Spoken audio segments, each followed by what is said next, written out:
बहुत समय पहले की बात है। उस समय भारत में लड़कियों को पढ़ने की अनुमति नहीं थी।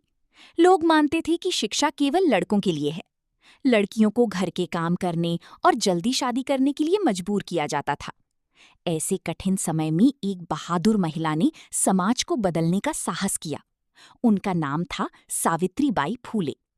सावित्रीबाई का जन्म महाराष्ट्र के एक छोटे से गांव में हुआ था। बचपन में उन्हें पढ़ने का मौका नहीं मिला।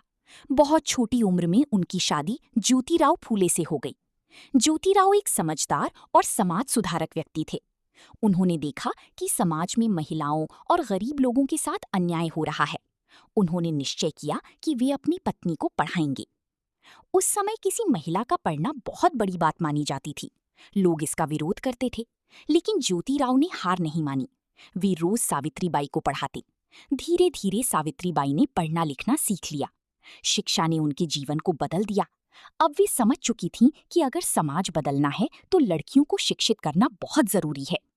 सन 1848 में सावित्रीबाई और ज्योतिराव फूले ने पुणे में लड़कियों के लिए पहला स्कूल खोला। ये भारत का पहला लड़कियों का स्कूल था।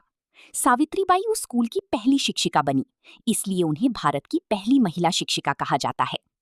लेकिन उनका रास्ता आसान नहीं था। जब वे स्कूल पढ़ाने जाती थीं, तो कुछ लोग उनका विरोध करते थे। लोग उन पर पत्थर फेंकते, कीचड़ डालते और बुरा भला कहते।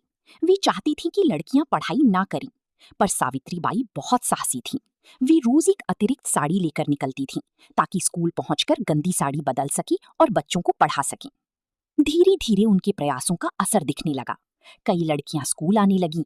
गरीब और दलित समाज के बच्चों को भी शिक्षा मिलने लगी। सावित्रीबाई ने केवल पढ़ाई ही नहीं कराई, बल्कि लोगों को समानता और सम्मान का महत्व भी समझाया। उन्होंने महिलाओं के अधिकारों के लिए भी काम किया। उस समय विधवाओं की स्थिति बहुत खराब थी। सावित्रीबाई ने उनके लिए आश्रय गृह खोले और उनकी मदद की।